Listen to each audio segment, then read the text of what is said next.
Hello guys, आज हम class 11th biology का चैप्टर फर्स्ट पढ़ेंगे जिसका नाम है जीव जगत। तो आइए पढ़ते हैं जीव जगत क्या है। जीव जगत कैसा निराला है। जीवों के विस्तृत प्रकारों की श्रृंखला विस्मयकारी है। असाधारण वास स्थान, चाहे वे ठंडे पर्वत, पर्णपातीय वन, महासागर, अलवड़ीय जलीय झीलें, मरुस्थल अथवा गर्म झरनों जिनमें जीव रहते हैं, वे हमें आश्चर्यचकित कर देते हैं। सरपट दौड़ते घोड़ों, प्रवासी पक्षियों, घाटियों में खिलते फूल अथवा आक्रमणकारी सार की सुंदरता विस्मय तथा चमत्कार का आह्वान करती है। पारिस्थितिक विरोध तथा समष्टि के सदस्यों तथा समष्टि और समुदाय में सहयोग अथवा यहाँ तक कि कोशिका में आणविक गतिविधि से पता चलता है कि वास्तव में जीवन क्या है। इस प्रश्न में दो निर्विवाद प्रश्न हैं। पहला तकनीकी है, जो जीव तथा निर्जीव क्या है। पहला जो प्रश्न है वो तकनीकी है, जो जीव तथा निर्जीव क्या है, इसका उत्तर खोजने का प्रयत्न करता है। तथा दूसरा जो प्रश्न है वो दार्शनिक है, जो यह जानने का प्रयत्न करता है कि जीवन का उद्देश्य क्या है। वैज्ञानिक होने के नाते हम दूसरे प्रश्न का उत्तर देने का प्रयास नहीं करेंगे। हम इस विषय पर चिंतन करेंगे कि जीव क्या है, तो हम इसी विषय में पढ़ेंगे कि जीव क्या है। नेक्स्ट है जीव जगत में विविधता। यदि आप अपने आसपास देखें तो आप जीवों की बहुत सी किस्में देखेंगे। ये किस्में गमले में उगने वाले पौधे, कीट, पक्षी, पालतू अथवा अन्य प्राणी व पौधे हो सकते हैं। बहुत से ऐसे जीव भी होते हैं जिन्हें आप आँखों की सहायता से नहीं देख सकते, लेकिन आपके आसपास ही हैं। यदि आप अपने अवलोकन के क्षेत्र को बढ़ाते हैं तो आपको विविधता की एक बहुत बड़ी श्रृंखला दिखाई पड़ेगी। स्पष्टता, यदि आप किसी सघन वन में जाएं तो आपको जीवों की बहुत बड़ी संख्या तथा उनकी कई किस्में दिखाई पड़ेंगी। यदि आप किसी सघन वन में जाएं तो आपको जीवों की बहुत बड़ी संख्या तथा उनकी कई किस्में दिखाई पड़ेंगी। प्रत्येक प्रकार के पौधे, जंतु अथवा जीव जो आप देखते हैं किसी एक जाति का प्रतीक है। अब तक की ज्ञात तथा वर्णित स्पीसीज की संख्या लगभग 1.7 मिलियन से लेकर 1.8 मिलियन तक हो सकती है। मतलब अब तक की ज्ञात तथा वर्णित स्पीसीज की संख्या लगभग 1.7 मिलियन से लेकर 1.8 मिलियन तक हो सकती है। हम इसे जैविक विविधता अथवा पृथ्वी पर स्थित जीवों की संख्या तथा प्रकार कहते हैं। हमें यह स्मरण रखना चाहिए कि जैसे जैसे हम नए तथा यहाँ तक कि पुराने क्षेत्रों की खोज करते हैं, हमें नए नए जीवों का पता लगता रहता है। जैसे कि ऊपर बताया गया है कि विश्व में कई मिलियन पौधे तथा प्राणी हैं। हम पौधों तथा प्राणियों को उनके स्थानीय नाम से जानते हैं। ये स्थानीय नाम एक ही देश के विभिन्न स्थान के अनुसार बदलते रहते हैं। यदि हमने कोई ऐसी विधि नहीं निकाली जिसके द्वारा हम किसी जीव के विषय में चर्चा कर सकें, जो शायद इससे भ्रमकारी स्थिति पैदा हो सकती है। प्रत्येक जीव का एक मानक नाम होता है जिससे वह उसी नाम से सारे विश्व में जाना जाता है। इस प्रक्रिया को नाम पदार्थी कहते हैं। नाम पदार्थी क्या है? जिससे वह उसी नाम से सारे विश्व में जाना जाता है, वही प्रक्रिया नाम पदार्थी कहलाती है। स्पष्टता, नाम पदार्थी तभी संभव है जब जीवों का वर्णन सही हो और हम यह जानते हो कि यह नाम किस जीव का है। इसे पहचानना कहते हैं। पहचानना किसे कहते हैं? स्पष्टता, नाम पदार्थी तभी संभव है जब जीवों का वर्णन सही हो और हम यह जानते हो कि यह नाम किस जीव का है, उसे ही हम पहचानना कहते हैं। अध्ययन को सरल करने के लिए अनेकों वैज्ञानिकों ने प्रत्येक ज्ञात जीव को वैज्ञानिक नाम देने की प्रक्रिया बनाई है। इस प्रक्रिया को विश्व में सभी जीव वैज्ञानिकों ने स्वीकार किया है। पौधों के लिए वैज्ञानिक नाम का आधार सर्वमान्य नियम तथा कसौटी है, जिनको international code of botanical nomenclature ICBN में दिया गया है। मतलब पौधों के लिए वैज्ञानिक नाम का आधार सर्वमान्य नियम तथा कसौटी है, जिनको international code of botanical nomenclature ICBN इसका एक फुल फॉर्म है, जिसमें ये दिया गया है। अब पूछ सकते हैं कि प्राणियों का नामकरण कैसे किया जाता है। प्राणी वर्ग की विदों ने international code of zoological nomenclature ICZN जो प्राणियों के लिए है, जिसका फुल फॉर्म है international code of zoological nomenclature. वैज्ञानिक नाम की यह गारंटी है कि प्रत्येक जीव का एक ही नाम रहे। किसी भी जीव के वर्णन से विश्व में किसी भी भाग में लोग एक ही नाम बता सकें। वे यह भी सुनिश्चित करते हैं कि एक ही नाम किसी दूसरे ज्ञात जीव का ना हो। जीव विज्ञानी ज्ञात जीवों के वैज्ञानिक नाम देने के लिए सार्वजनिक मान्य नियमों का पालन करते हैं। प्रत्येक नाम के दो घटक होते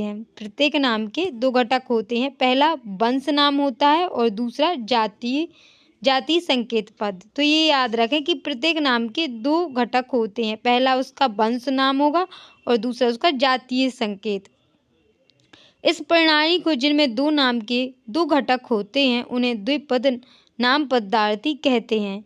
इस नामकरण प्रणाली को कैरोलस लिनियस ने सुझाया था। मतलब जो द्विपद नाम पदार्थी थी, उसे कैरोलस लिनियस ने सुझाया था। इसका उपयोग सारे विश्व के जीव विज्ञानी करते हैं। दो शब्दों वाली नामकरण प्रणाली बहुत सुविधाजनक है। आओ आपको आम के उदाहरण द्वारा वैज्ञानिक नाम देने की विधि को समझाएं। आम का वैज्ञानिक नाम मेजीफेरा इंडिका है। तो इससे हम समझते हैं। देखो, आम का जो वैज्ञानिक नाम है वो मेजीफेरा इंडिका है।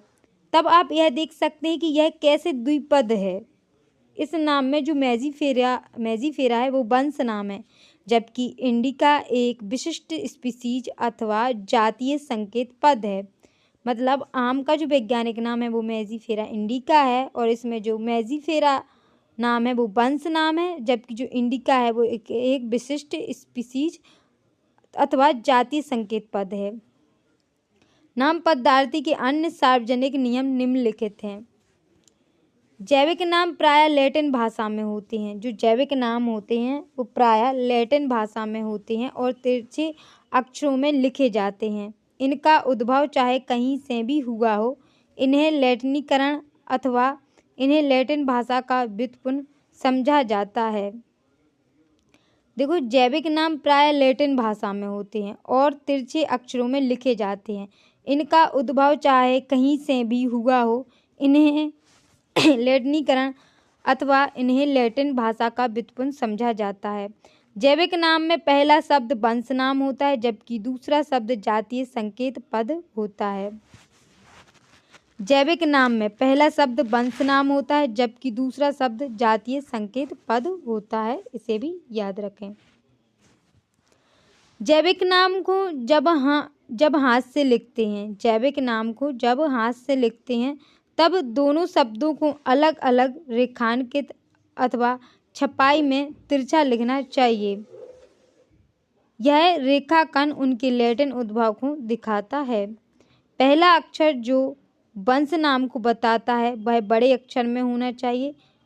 मतलब जो पहला अक्षर वंश नाम को बताता है वह बड़े अक्षर में होना चाहिए, जबकि जो जातीय संकेत पद होता है वो छोटा अक्षर में होना चाहिए। तो इसे भी याद रखें कि पहला अक्षर जो वंश नाम को बताता है वह बड़े अक्षर में होना चाहिए, जबकि जातीय संकेत पद में छोटा अक्षर होना चाहिए। मेजीफेरा इंडिका के उदाहरण से इसकी व्याख्या कर सकते हैं। जातीय संकेत पद के बाद अर्थात जैविक नाम के अंत में लेखक का नाम लिखते हैं। जातीय संकेत पद के बाद अर्थात जैविक नाम के अंत में लेखक का नाम लिखते हैं और इसे संक्षेप में लिखा जाता है। उदाहरणतः मेजीफेरा इंडिका लिन। जो लिन है वो लिनियस ने दिया है, इसलिए ये वैज्ञानिक का नाम दिया है। तो इसको भी याद रखें कि जातीय संकेत पद के बाद अर्थात जैविक नाम के अंत में लेखक का नाम लिखते हैं और इसे संक्षेप में लिखा जाता है, मतलब कोष्टक में लिखा जाता है, जैसे कि मेजिफेरा इंडिका लिन। इसका अर्थ है सबसे पहले स्पीसीज का जो वर्णन है लिनियस ने किया था, मतलब मेजिफेरा इंडिका जो स्पीसीज है इसका सबसे पहले वर्णन लिनियस ने किया था। यद्यपि सभी जीवों का अध्ययन करना लगभग असंभव है, इसलिए ऐसी युक्ति बनाने की आवश्यकता है जो इसे संभव कर सके। इस प्रक्रिया को वर्गीकरण कहते हैं। वर्गीकरण क्या है? मतलब वर्गीकरण इसलिए दिया गया क्योंकि सभी जीवों का अध्ययन करना लगभग असंभव था, इसलिए एक ऐसी युक्ति बनाने की आवश्यकता हुई जो इसे संभव कर सके। मतलब जीवों का जो अध्ययन सरलता से हमें संभव करा सके, ऐसी प्रक्रिया को ही हम वर्गीकरण कहेंगे। वर्गीकरण वह प्रक्रिया है जिसमें कुछ सरलता से दृश्य गुणों के आधार पर, मतलब वर्गीकरण वह प्रक्रिया है जिसमें कुछ सरलता से दृश्य मतलब जिन्हें हम देख सकें, दृश्य गुणों मतलब उनके जो गुण हैं वो हमें दिखें, दृश्य गुणों के आधार पर सुविधाजनक वर्ग में वर्गीकृत किया जा सके। उदाहरण के लिए हम पौधों अथवा प्राणियों और कुत्ता, बिल्ली अथवा कीट को सरलता से पहचान लेते हैं। उदाहरण के लिए हम पौधों अथवा प्राणियों और कुत्ता, बिल्ली अथवा कीट को सरलता से पहचान लेते हैं। जैसे कि हम इन शब्दों का उपयोग करते हैं उसी समय हमारे मस्तिष्क में इन जीवों के ऐसे कुछ गुण आ जाते हैं जिससे उनका उस वर्ग से संबंध होता है। जब आप कुत्ते के विषय में सोचते हो तो आपके मस्तिष्क में क्या प्रतिबिंब बनता है? स्पष्ट आप कुत्ते को ही देखेंगे, ना कि बिल्ली को। अब यदि एल्सेशियन के विषय में सोचें तो हमें पता लगता है कि हम किसके विषय में चर्चा कर रहे हैं। इसी प्रकार मान लो हमें स्तनधारी कहना है तो आप ऐसे जंतु के विषय में सोचेंगे जिसके बाहर कान और शरीर पर बाल होते हैं। इसी प्रकार पौधों में यदि हम गेहूं के विषय में चर्चा करें तो हमारे मस्तिष्क में गेहूं का पौधा आ जाएगा। इसलिए ये सभी कुत्ता, बिल्ली, स्तनधारी, गेहूं, चावल, पौधे, जंतु आदि सुविधाजनक वर्ग हैं जिनका उपयोग हम पढ़ने में करते हैं। इन वर्गों की वैज्ञानिक शब्दावली टैक्सा है, मतलब इन वर्गों की जो वैज्ञानिक शब्दावली है वह टैक्सा है। यहाँ आपको स्वीकार करना चाहिए कि टैक्सा विभिन्न स्तर पर सही वर्गों को बता सकता है। पौधे भी एक टैक्सा है, गेहूं भी एक टैक्सा है, इसी प्रकार जंतु, स्तनधारी, कुत्ता, ये सभी क्या है? टैक्सा हैं। टैक्सा क्या होता है? टैक्सा विभिन्न स्तर पर सही वर्गों को बताता है, वही टैक्सा है। लेकिन क्या आप जानते हैं कि कुत्ता एक स्तनधारी और स्तनधारी प्राणी है? इसलिए प्राणी स्तनधारी तथा कुत्ता विभिन्न स्तरों पर टैक्सा को बताता है। इसलिए गुणों के आधार पर सभी जीवों को विभिन्न टैक्सा में वर्गीकृत कर सकते हैं। गुण जैसे प्रकार, रचना, कोशिका की रचना, विकासीय प्रक्रम तथा जीव की पारिस्थितिक सूचनाएं आवश्यक हैं और ये आधुनिक वर्गीकरण अध्ययन के आधार हैं। इसलिए विशेषीकरण, पहचान, वर्गीकरण तथा नाम पदार्थी आदि ऐसे प्रक्रम हैं जो वर्गीकरण के आधार हैं। वर्गीकरण कोई नई नहीं है। मानव सदैव विभिन्न प्रकार के जीवों के विषय में अधिक जानने का प्रयत्न करता रहा है। वर्गीकरण कोई नई नहीं है। मानव सदैव विभिन्न प्रकार के जीवों के विषय में अधिक जानने का प्रयत्न करता रहा है, विशेष रूप से उनके विषय में जो उनके लिए अधिक उपयोगी थे। आदि मानव को अपनी मूलभूत आवश्यकताओं जैसे भोजन, कपड़े तथा आश्रय के लिए नए स्रोत खोजने पड़ते थे। इसलिए विभिन्न जीवों के वर्गीकरण का आधार उपयोग पर आधारित था। नेक्स्ट, काफी समय से मानव विभिन्न प्रकार के जीवों के विषय में जानने और उनकी विविधता सहित उनके संबंध में रुचि लेता रहा है।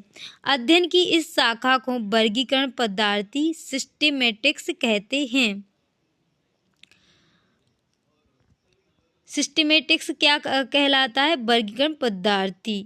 सिस्टेमेटिक्स शब्द लैटिन शब्द सिस्टेमा से आया है, जिसका अर्थ है जीवों की नियमित व्यवस्था। तो इसे भी याद रखें कि सिस्टेमेटिक्स शब्द में जो लैटिन शब्द सिस्टेमा है उसका अर्थ होता है जीवों की नियमित व्यवस्था।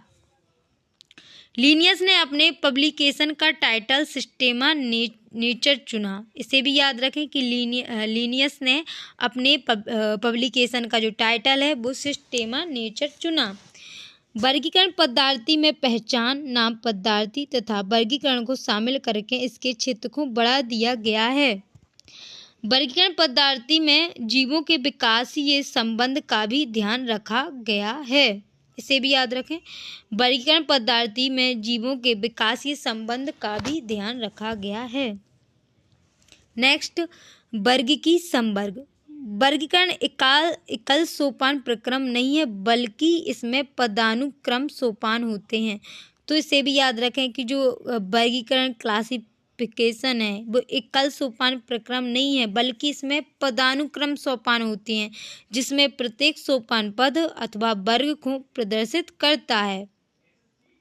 क्योंकि संवर्ग समस्त वर्ग की व्यवस्था है, इसलिए इसे वर्ग की संवर्ग कहते हैं, और तभी सारे संवर्ग मिलकर वर्ग की पदानुक्रम बनाते हैं। प्रत्येक संवर्ग वर्गीकरण की एक इकाई को प्रदर्शित करता है। तो इसे भी याद रखें कि प्रत्येक संवर्ग वर्गीकरण की एक इकाई को प्रदर्शित करता है। वास्तव में यह एक पद को दिखाता है और इसे प्रायः वर्गक टैक्सोन कहते हैं। टैक्सोन क्या है? जो मतलब प्रत्येक संवर्ग वर्गीकरण की एक इकाई को प्रदर्शित करता है, वास्तव में एक पद को दिखाता है और इसे प्रायः वर्गक एक टैक्सोन कहते हैं। वर्गक एक टैक्सोन क्या रहेगा? जो एक पद को दिखाएगा। ठीक, वर्ग की संवर्ग तथा पदानुक्रम का वर्णन एक उदाहरण द्वारा कर सकते हैं। कीट जीवों के एक वर्ग को दिखाता है। जो कीट होता है वो जीवों के एक वर्ग को दिखाता है, जिसमें एक समान गुण, जैसे कि 3 जोड़ी संधिपाद। मतलब कीटों में क्या होता है? 3 जोड़ी संधिपाद होती है, मतलब 3 जोड़ी उनकी टांगें होती हैं। इसका अर्थ है कि कीट स्वीकरणीय सुस्पष्ट जीव है, जिसका वर्गीकरण किया जा सकता है। इसलिए इसे एक पद अथवा संवर्ग का दर्जा दिया गया है। क्या आप ऐसे किसी जीवों के अन्य वर्ग का नाम बता सकते हैं? स्मरण रहे कि वर्ग संवर्ग को दिखाता है। जो वर्ग रहता है वो संवर्ग को दिखाता है। प्रत्येक पद अथवा वर्गक वास्तव में वर्गीकरण की एक इकाई को बताता है। ये वर्ग की वर्ग संवर्ग सुस्पष्ट जैविक है, ना कि केवल आकारकीय समूहन। ये वर्ग की वर्ग या संवर्ग सुस्पष्ट जैविक है, ना कि केवल आकारकीय समूहन। सभी ज्ञात जीवों के वर्गीकीय अध्ययन से समान संवर्ग, जैसे कि जगत मीन्स किंगडम, संघ मीन्स फाइलम अथवा भाग मतलब पौधों के लिए, वर्ग मीन्स क्लास, गण मीन्स ऑर्डर मतलब और कुल मीन्स फैमिली, वंश जीनस जाति स्पीसीज का विकास हुआ। तो इसको याद रखें कि पहले जगत आया, फिर उस मतलब जगत के बाद संघ, संघ के बाद भाग, भाग से वर्ग, वर्ग से गण, गण से कुल, कुल से वंश, फिर जाति। ऐसे मतलब विकास हुआ। मतलब किंगडम, फाइलम और पौधों के लिए एक डिवीज़न रहता है भाग का, फिर क्लास और ऑर्डर, फैमिली, जीनस और स्पीसीज। इस प्रकार ये एक क्रम का विकास हुआ।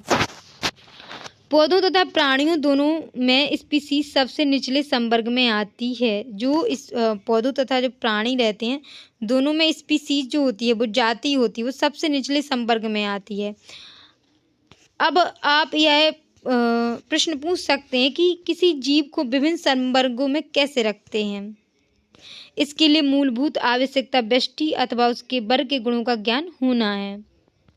इसके लिए मूलभूत जो आवश्यकता है वो उस व्यष्टि अथवा उसके वर्ग के गुणों का ज्ञान होना है।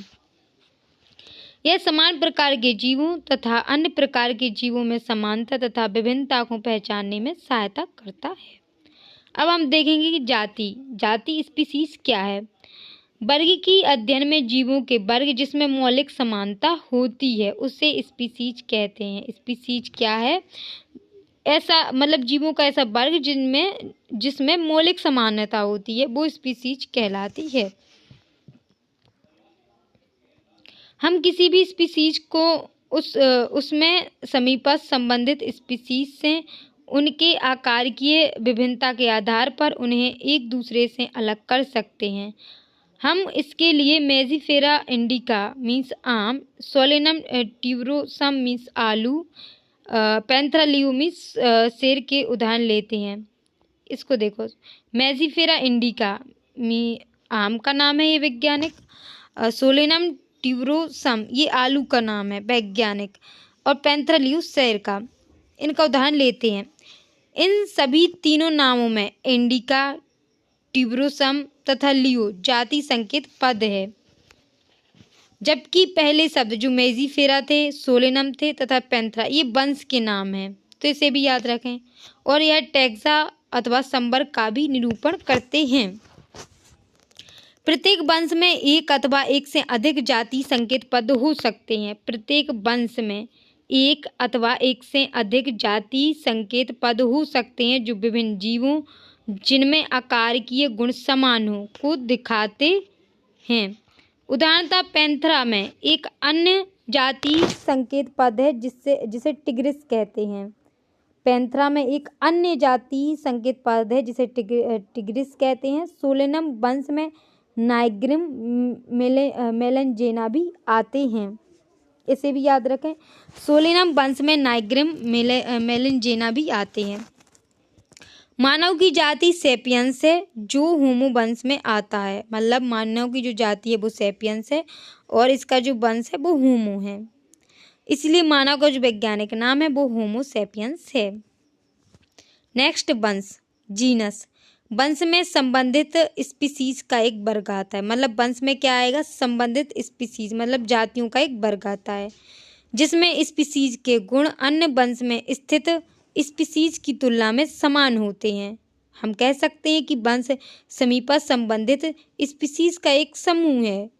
उदाहरणतः आलू, टमाटर तथा बैगन। आलू, टमाटर तथा बैगन ये दोनों अलग अलग स्पीसीज हैं, अलग अलग जातियां हैं, लेकिन ये सभी सोलेनम वंश में आती हैं, तो इसे याद रखें। सोलेनम वंश में आलू, टमाटर और बैगन ये जो अलग अलग स्पीसीज हैं वो सोलेनम वंश में आती हैं। शेर पैंथरा लियो, चीता पैंथर पायडस तथा पैंथर टिग्रिस जिनमें बहुत से गुण हैं ये सभी पैंथरा वंश में आते हैं, मतलब शेर, चीता ये सभी पैंथरा वंश में आते हैं। यह वंश दूसरे वंश फेलिस जिसमें बिल्ली आती है उससे ये क्या है, भिन्न है। नेक्स्ट है कुल। अगला संवर्ग कुल है जिसमें संबंधित वंश आते हैं। इसमें क्या आएंगे, संबंधित वंश।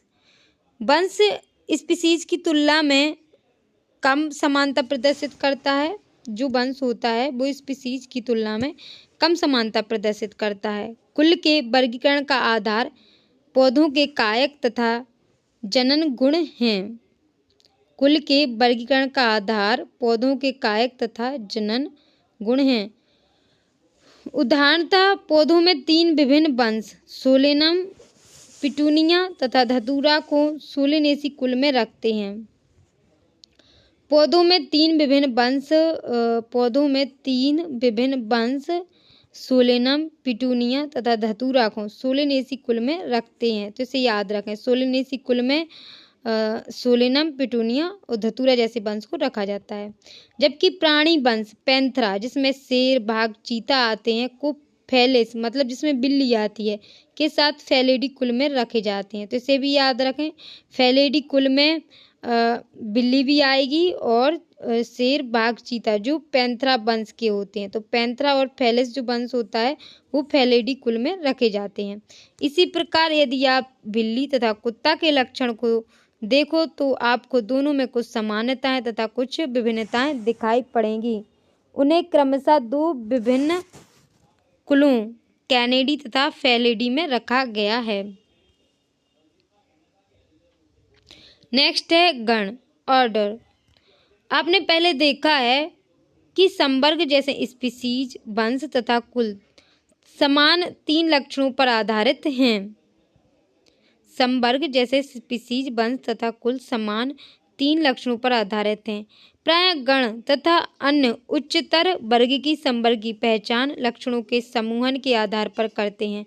गण में उच्चतर वर्ग होने के कारण कुलों के समूह होते हैं जिनके कुछ लक्षण एक समान होते हैं। इसमें एक जैसे लक्षण कुल में शामिल विभिन्न वंश की अपेक्षा कम होते हैं। पादप कुल जैसे कॉर्नवोल, ब्यूलेसी, सोलेनेसी को पॉलीसोनिएलस गण में रखा गया है।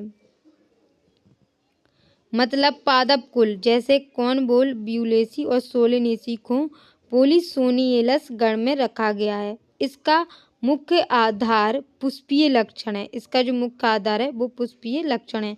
जबकि प्राणी कार्निवोरा गण में फेलिडी तथा कैनिडी कुलों को रखा गया है। जबकि प्राणी कार्निवोरा गण में फेलिडी तथा कैनिडी कुलों को रखा गया है। वर्ग जिसे हम क्लास बोलते हैं, इस संवर्ग में संबंधित गण आते हैं। उदाहरणतः प्राइमेटा गण जिसमें बंदर, गोरिल्ला तथा गिब्बॉन आते हैं।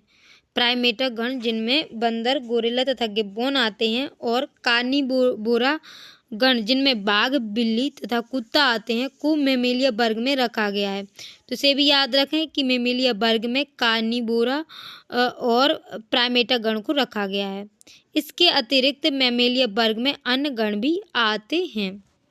नेक्स्ट है संघ, जिसको फाइलम बोलते हैं। वर्ग जिसमें जंतु जैसे मछली, उभयचर, सरीसृप, पक्षी तथा स्तनधारी आते हैं। अगले उच्चतर संवर्ग जिसे संघ कहते हैं का निर्माण करते हैं। इन सभी को एक समान गुणों जैसे पृष्ठरज्जु मतलब नोटोकोर तथा पृष्ठीय खोखला तंत्रिका तंत्र होने के आधार पर कॉर्डेटा संघ में रखा गया है।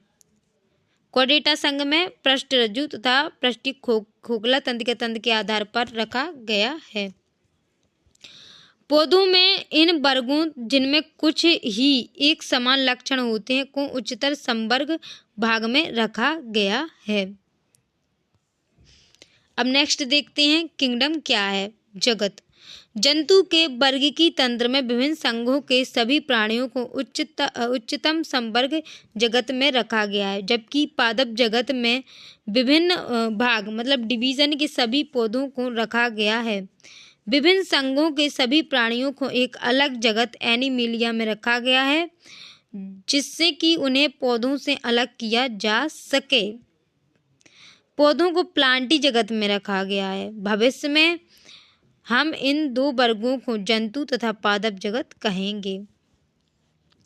इनमें स्पीसीज से लेकर जगत तक विभिन्न वर्गीय संवर्ग को आरोही क्रम में दिखाया गया है। इस संवर्ग हैं, यद्यपि वर्गीय वैज्ञानिकों ने इस पदानुक्रम में उपसंवर्ग भी बताए हैं। इसमें विभिन्न टैक्सा का उचित वैज्ञानिक स्थान देने में सुविधा होती है। नेक्स्ट चित्र में देखते हैं 1.1 आरोही क्रम में पदानुक्रम वर्गीय संवर्ग। तो इसमें कैसा दिया है, पहले तो जाति आएगी, जाति के बाद वंश, वंश से कुल, कुल से गण, गण से वर्ग, वर्ग से संघ आ जाएगा और संघ से जगत। तो इस ऑर्डर को याद रखें। तो चित्र में ये पदानुक्रम हमने देखा है। क्या आप इस व्यवस्था के आधार पर स्मरण कर सकते हो? उदाहरण के लिए जैसे हम स्पीसीज से जगत की ओर ऊपर जाते हैं वैसे ही समान गुणों में कमी आती है। तो इसे याद रखें, जैसे ही हम स्पीसीज से जगत की ओर ऊपर जाते हैं वैसे ही गुणों में कमी आती जाती है। सबसे नीचे जो टैक्सा होगा उसके सदस्यों में सबसे अधिक समान गुण होंगे, मतलब सबसे अधिक जो समान गुण हैं वो स्पीसीज में मिलेंगे। जैसे जैसे उच्चतर संवर्ग की ओर जाते हैं उसी स्तर पर अन्य टैक्सा के संबंध निर्धारित करने अधिक कठिन हो जाते हैं। इसलिए वर्गीकरण की समस्या और भी जटिल हो जाती है। अब इस तालिका में हम देखते हैं 1.1 में कुछ समान जीवों जैसे घरेलू मक्खी, मानव, आम तथा गेहूं के विभिन्न वर्गीय संवर्गों को दिखाया गया है। देखते हैं। और अभी कितना रह गया पढ़ने को? कुछ नहीं, बस ये लास्ट है। ये देखते हैं, ये एक तालिका है, इसे याद करना है। इसमें क्या क्या दिया गया है? सामान्य नाम दिए गए हैं, सामान्य नाम के बाद जैविक नाम, जैविक नाम के बाद वंश, कुल, गण, वर्ग और संघ। तो मानव का जो जैविक नाम है वो होमो सैपियंस है, होमो वंश नाम है, इसका कुल जो है वो होमोनिडी है, गण प्राइमेट है, वर्ग मैमेलिया है और इसका जो संघ है वो कॉर्डेटा है। फिर नेक्स्ट है घरेलू मक्खी, जिसका जैविक नाम मस्का डोमेस्टिका है, जिसमें मस्का वंश नाम है, म्यूसीडी कुल नाम है, डिप्टेरा इसका गण है, इंसेक्टा ये वर्गीय है और ऑर्थोपोडा इसका संघ या भाग है।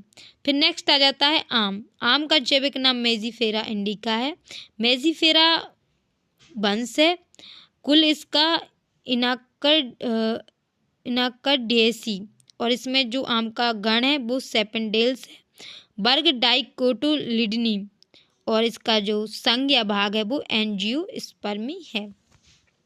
फिर नेक्स्ट आ जाता है गेहूं। गेहूं का जैविक नाम ट्रिटिकम ये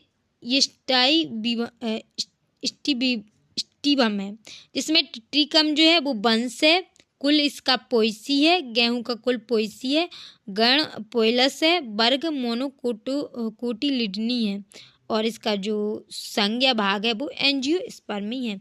तो ये एक प्रकार का एक चार्ट है या टेबल है, तो इसको याद करना पड़ेगा। तो आज के लिए इतना ही। Thank you for watching, bye.